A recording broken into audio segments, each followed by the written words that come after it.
Greetings, and welcome back to my channel, Divine Soul with Ashaki Ali.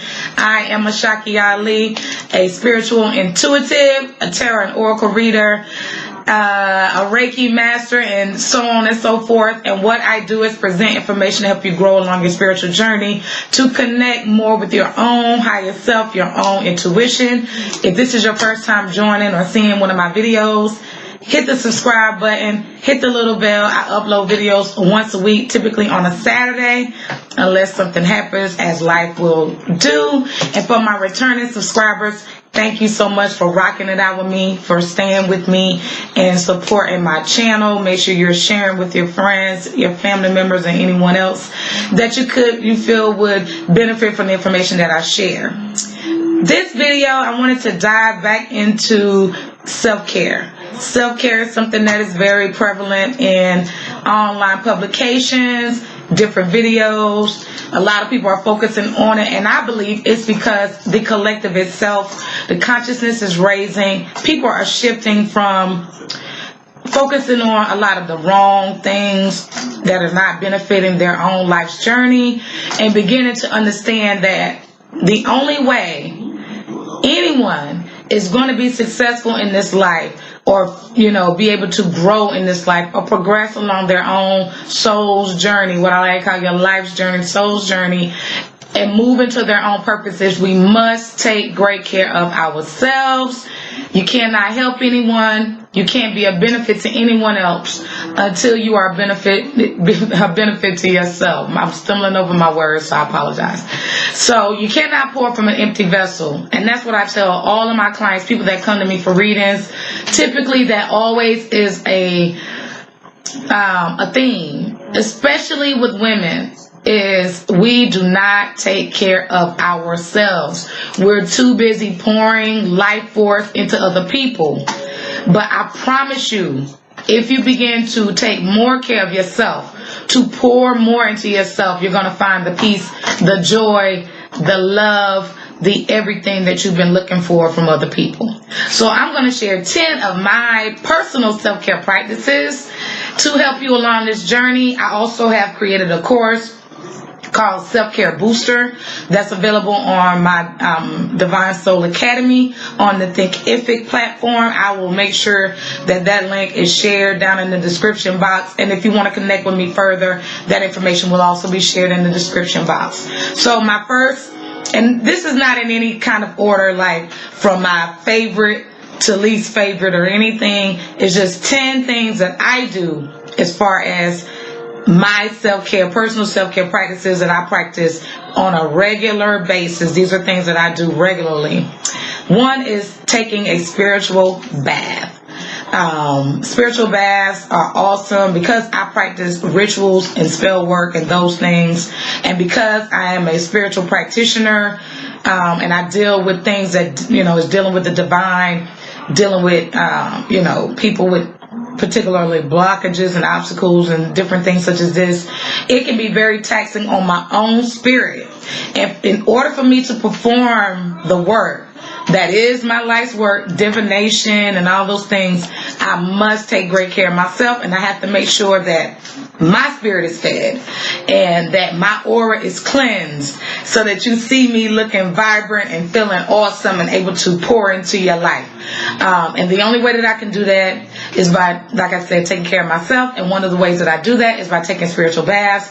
A simple bath that I do probably weekly is a sea salt bath, and I may add herbs such as lavender, rosemary, and thyme to cleanse my aura, to free myself of anything that may have been negatively, that may have a negative energy attached to them. Because what happens is when people are releasing things from their lives, those entities, maybe entities attached to them, but definitely energy. And energetically, I can't carry anybody else's weight. And I'll share something personal. Quite recently, I had to make a decision to release someone from my life, because it was just too much and it wasn't benefiting self-preservation is the first law. I have to preserve myself because of the work that I do and that I'm, the person that I am. So anyway, I had to make a decision to release someone from my life. And almost instantaneously, things began to shift. Even the way that I look, definitely the way that I feel, after I let that person go from my ashe, my energy, my energetic field. Taking spiritual baths can do a couple of things. It can help you release toxins that are in your body. Release spiritual toxins that are on you, on your spirit that you're not knowing. Cleanse your aura. Raise your vibration. Induce feelings of peace, joy, love, and so on and so forth. And I think I've done a video on spiritual baths. I'm pretty sure I have. If you're interested in seeing that video, I'll try to post a link, try to find it and post it. And if I haven't done it, if you're interested in seeing it, comment below and I'll be sure to do it. My second self-care practice is daily meditation.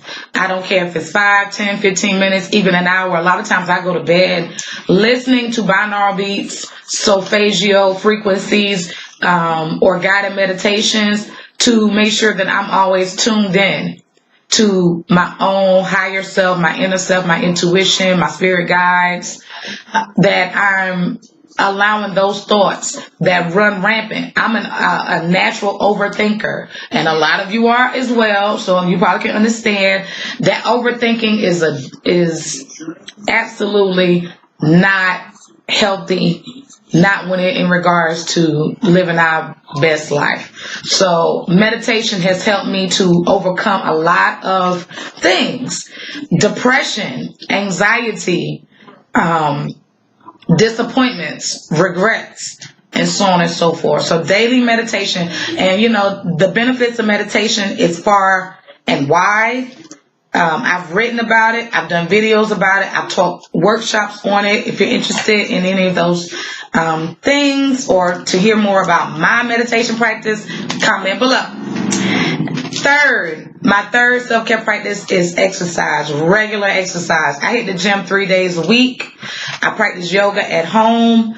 I'm always active. Even at my job, I'm a nurse by profession, and so the job that I currently have is I'm on my feet 7 out of 8 hours, or at least 6 out of 8 hours a day. I do a lot of walking. I do a lot of pulling, pushing, lifting, opening, closing, all of these things, body mechanics, making sure that I'm practicing proper body mechanics. And a lot of times if I know I'm on my feet, what I'm doing, if I'm standing at the medication carts or whatever, what have you, I'm taking mindful movements with my body at that time, and I'm making sure that I'm stretching. I stretch every morning before I start my day and every night before I go to bed. It really helps a lot. But exercise, the release of endorphins is quite addictive. And not to mention, looking good makes you feel good. I have given birth 6 times. I'm very proud to be a mother. I'm super proud of my children. And a lot of times when I share with people how many children that I have, they're taken aback. So if you're not working out, I'm not saying you have to work out every day, but try to do some physical activity every day. Your body, mind, and spirit will thank you. Comment below at this time your favorite exercises. I would love to hear, or some of your self-care practices. Comment below. Take just a minute or two and do so. Moving right along, and if you're jumping in this video right now, hit the subscribe button. If you're liking what you're hearing so far, make sure you hit the bell so that you know when I upload. I would love to have you join the Divine Soul family. That's what I call all of my followers everywhere, on Instagram, Facebook, my email list, and here on YouTube, my Divine Soul family, because we are all divine, whether we want to recognize that or not. So I'm telling you. Moving right along, on to number 4 self-care practice is journaling, and also writing affirmations and intentions. Writing is a very powerful manifestation tool. I actually feel like beating myself up because I haven't been always consistent with this, but there have been times in my life, and still yet, that there are things that's going on internally that I don't want to share verbally with anyone else. I may not feel comfortable or confident enough. And also, I don't want to be a burden to other people. I don't want to be that one where I feel like I'm the wet dishcloth, so to speak, ragging on people all the time, because everyone has something going on. So in the instance where I feel like I just gotta vent, I gotta get it out, I need to let it go, I write it down.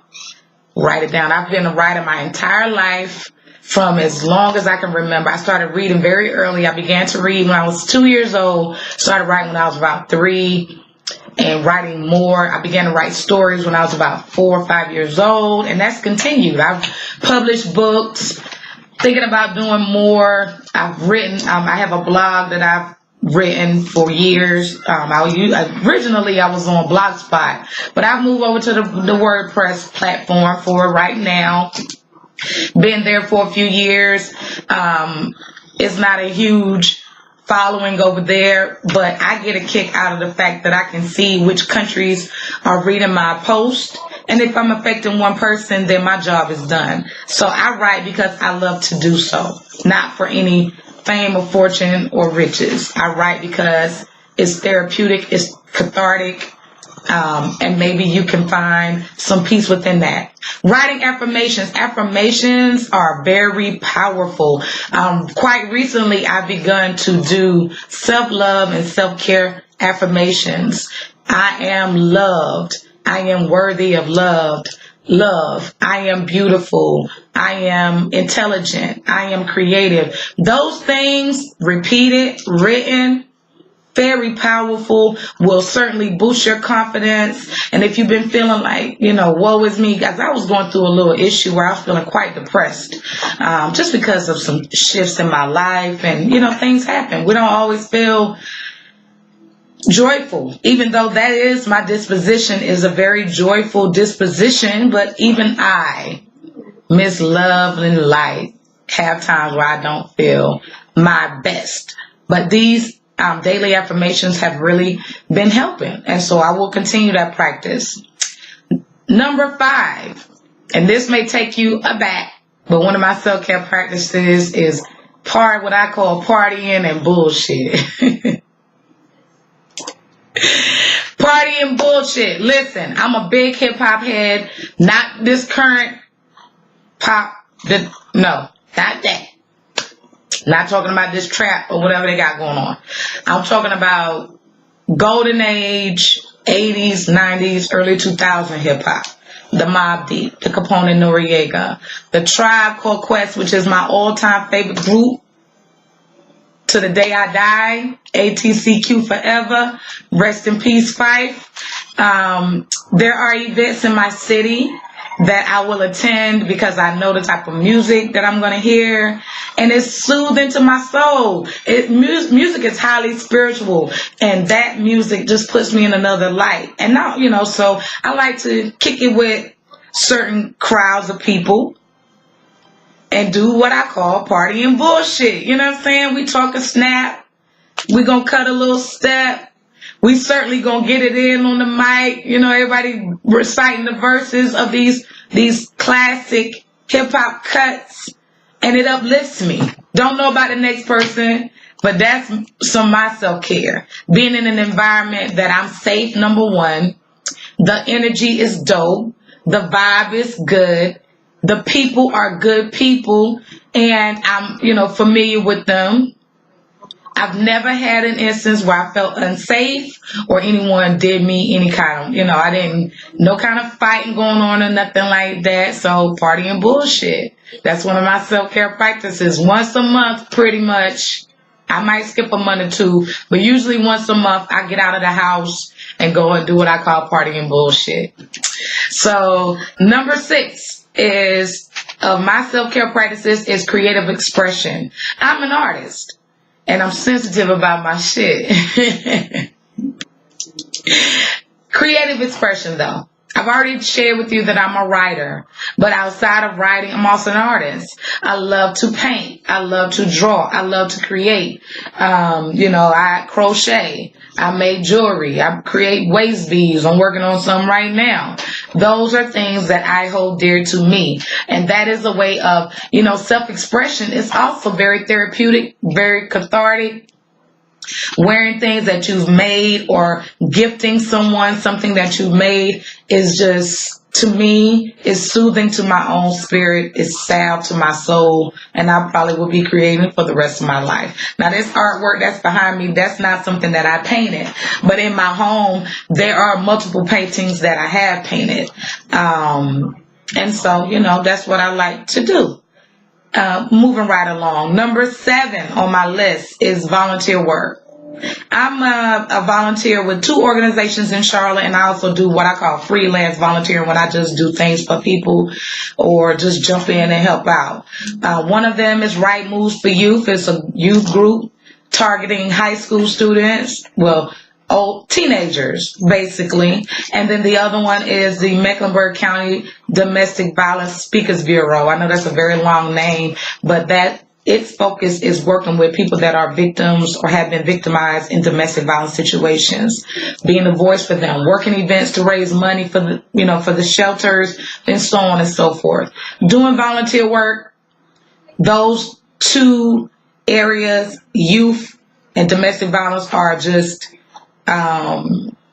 causes that are near and dear to my heart. I don't call myself a victim. However, I've been through my own situations and luckily been fortunate enough to survive them. I lost a few friends as a result of domestic violence situations. So it's very important for me to continue to carry that tradition, carry that mantle, be the voice to the voiceless, and stand strong for those women. And then on the other hand, with Right Moves for Youth, I was a wayward youth at one point in time. I was highly involved in illegal activities that I won't delve into on this particular video, but I've come a long way. And actually graduated, with honors. But my 9th grade year, after, I suffered some losses. I lost my mind for a time, but I got it back. And I see a lot of youth in this world making poor decisions that can be, avoided. So if I can help them by sharing my own experiences, then that's what I'm here to do. Moving right along. Number 8, relationship maintenance. That's self-care. And the relationship that I'm speaking about is those that are closest to you. The one with yourself first and foremost. I check in with Ashaki and make sure she's good. Am I eating well? I have to check myself. Damn, you're spending a lot of money. Do better. I make some investments. Make sure that I'm taking care of my body. Do I need to speak to someone because of some old traumas that's coming up that I'm, having problems dealing with? Do I need to go get a physical exam? Do I need to get to the dentist? My relationship with my own self is the most important. Am I taking great care of me? And outside of that, how is my relationship with my children? Do they know that their mother loves them? Am I providing for their needs? Not just their material needs, but their emotional needs, their spiritual needs. That's relationship maintenance. We have family meetings in my house. Not regularly, but when it's necessary, when it's needed. I have to let them know what is expected, and I expect for them to come to me if there are things that they need to express. That's the way that works. And then outside of that, my friendships, other family relationships, just trying to keep the lines of communication open. Now, with all that being said, let me just say this. There are some familiar relationships that have ended because of whatever, I won't get into too much of it, but I had to detach myself from certain toxic situations. That happens. Because that's me maintaining my own relationship with myself. It wasn't healthy for me to continue the relationship with those particular family members at this point in my life. It was really, causing me distress and anxiety. I had to do what's best for me because, again, going back to what I told you earlier in this video, self-preservation is the first law. A lot of people hear me say that and they take that as to be selfish. But at the end of the day, if I'm not taking care of me, Who's going to take care of me? And how can I possibly help or take care of anyone else if I'm not taking care of myself? There's a lot of people in this world that's bitter, that are resentful, that are not healthy, and it's because they're not putting themselves in the priorities. You know, they're not prioritizing themselves. You got to do that. So maintain those relationships. And then number 9 is checking myself. Now I said, you know, relationship maintenance, that's a little bit of checking myself, but not only, you know, really checking myself, doing an evaluation of, you know, even calling, you know, we have to make sure that we recognize when we are wrong. Sometimes you are the toxic person. Sometimes it's not anybody being toxic to you. It's you. And so we have to own up to those things. We got to quit making our problems everybody else's fault. Is it their fault that I made that decision? No, not all the time. And we have to own up to that. So checking myself is a self-care practice. Writing out my debts. Who do I owe and how much? Owning up to the fact that I created these situations and I'm the only one that can resolve them. Owning up to the fact that maybe I talked too hard to one of my children and it wasn't necessary for me to do so. Going to them, I apologize to my children all the time. If I feel that what I said, now the message the message is the same, but the words that I use may have needed to be a bit different. So if I feel I was too hard on them, I will come and I will apologize to them and say, listen, yes, you messed up and no, you shouldn't have did that. However, I apologize for the way that I expressed that, you know. So that's checking myself. Also, you know, even in my working relationships, if there are things that I feel that I need to work on, that's checking myself. Okay, you could have communicated that a bit better.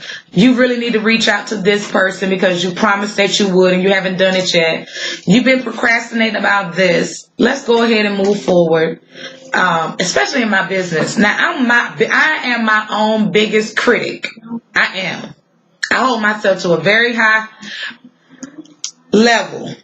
Perfectionism is one of my faults and flaws, but it's also one of my strengths because I'm going to deliver and I'm going to deliver. I always underpromise and overdeliver. That is the way I live my life.